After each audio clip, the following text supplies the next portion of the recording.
So here I am once again with another solo review, a solo mini review, since I'm just only gonna at least try to remember certain different parts I remember for the Karate Kid, because yeah, I'm just gonna be saying that it has been a while for me since I've seen this movie, but it's still great to watch from here and there. Where have the times gone with this one? So, the reboot of Karate Kid, it was one of those many rare movies that, yeah, it was pleasant for me, but I haven't, the first ever time watching it, it was one of the many movies that I did watch when I think it was me and my mom that, I believe that one time back in 2010, I can't really remember quite, but we did have a decent time of seeing it.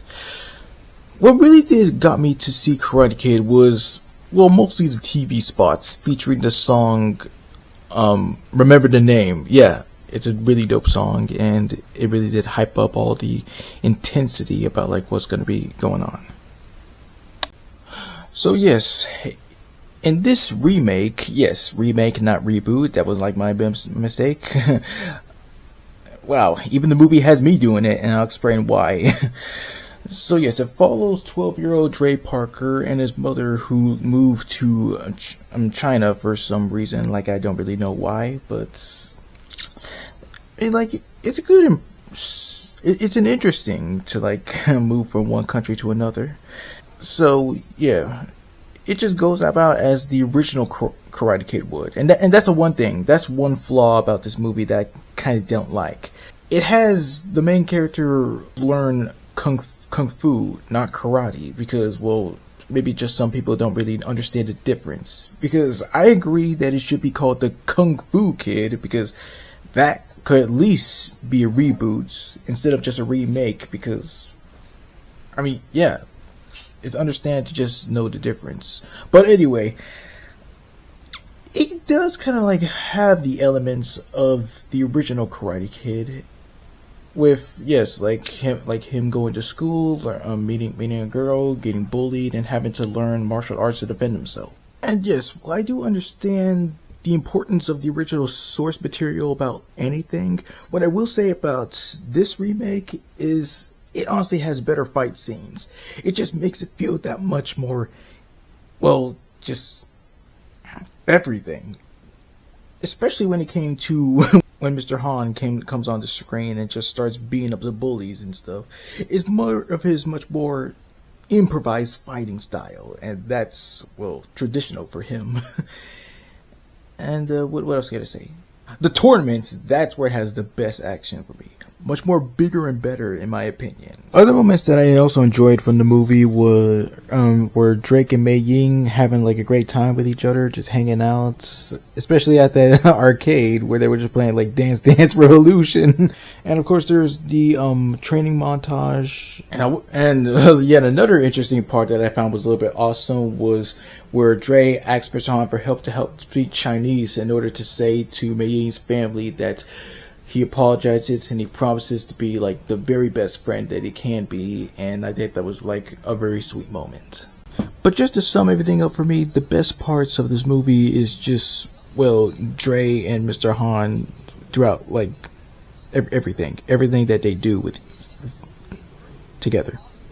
As with the cast, since I only know just 3 people, but I could just talk about just the other characters, not really the other cast members, as I not really kind of like familiar with them, but still.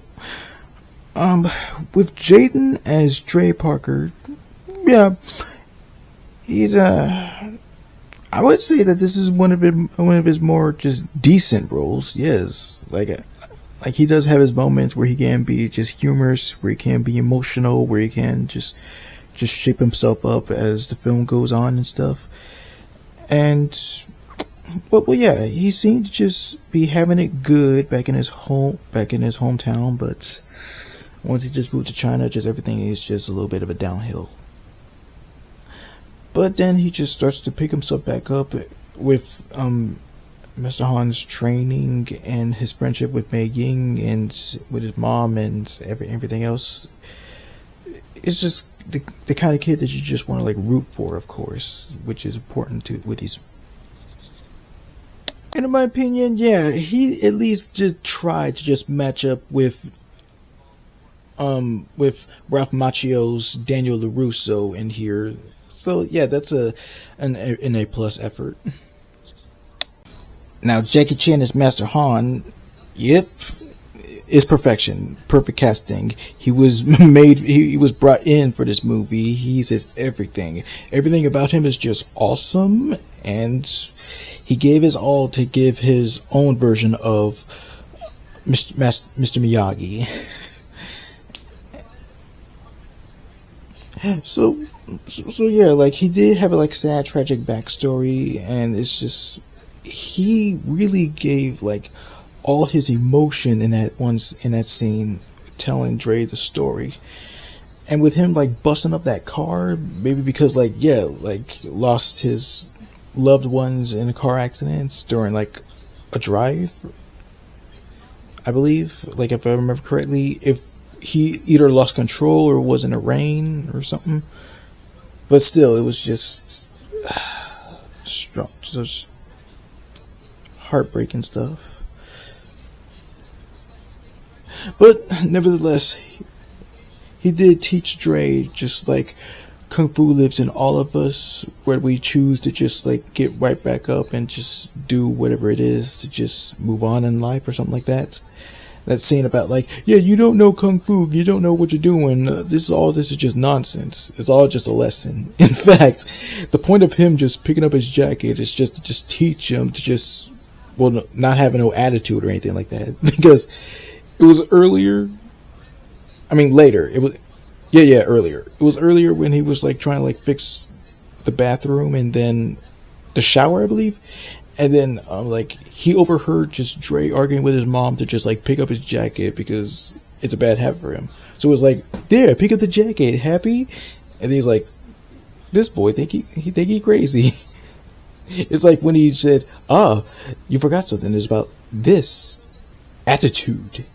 I was like, I said it, I get it, yeah. So it just kind of, like, speaks more. And yes, again, with Kung Fu Panda being the first time that I got introduced to him, but much more with the 2010's Karate Kid. It's just so freaking fantastic to know. And it kind of speaks much more, because I do remember that Chan himself, he did learn to defend himself from bullies, I believe, one time. So it's actually kind of like a little bit fitting.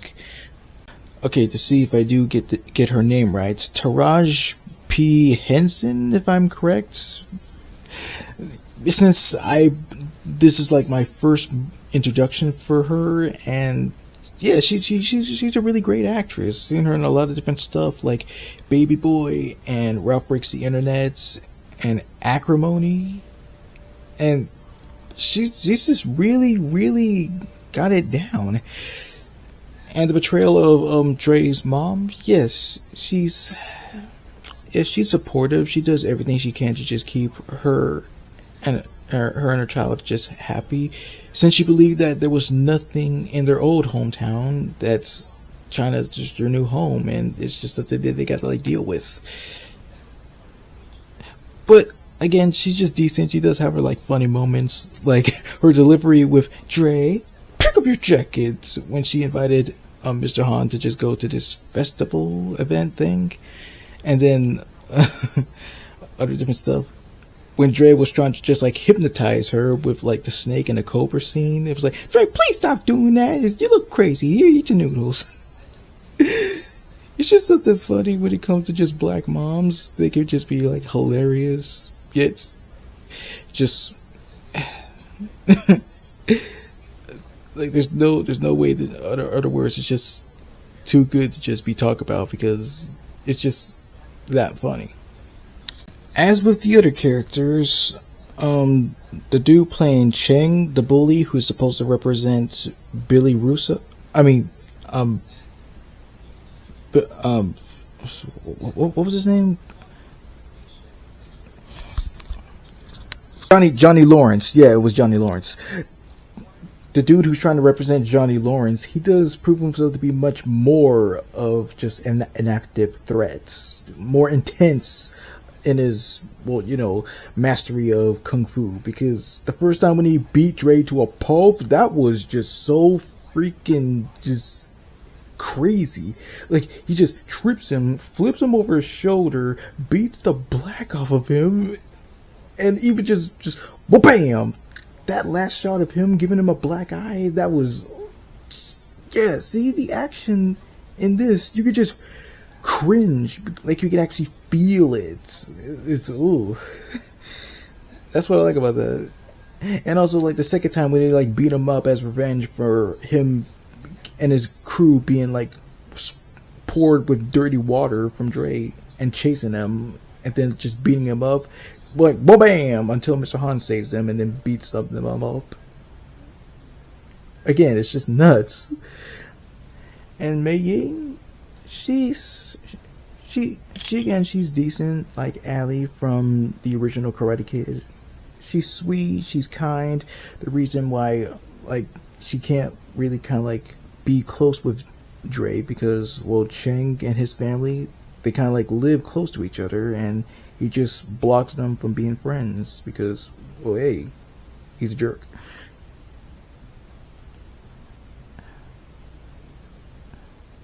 But nevertheless, Mei Ying is a really cool friend.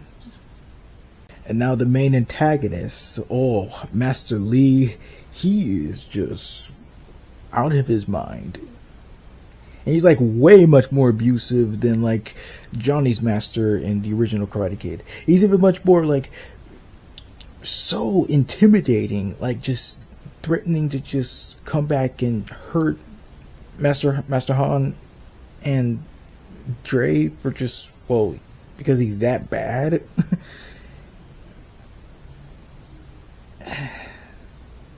What else could I say? Alright, now to sum everything up, I still do believe that this remake of Karate Kid is like really awesome. The fight scenes are epic. The emotion is like kind of much more stronger in my opinion. And, well, it's an overall good movie, despite, again, the title should have been The Kung Fu Kid, since, well, to understand the difference and everything. But aside from all that, it's a pretty decent movie, and, well, I know that people are gonna like hate me for this, but the song Never Say Never, I think it's honestly like really good. And yes, I do know that how terrible certain somebody is, but the chemistry between JB and Jaden Smith, with them like singing together and stuff, it's kind of like honestly a little bit kind of cool. And everything, the movie is still just, it holds a special place for me ever since like first seeing it on the big screen with my mom. And then, well, maybe just pick up on it sooner, because that's what I do with other movies that I don't really see like anymore but want to get back on them.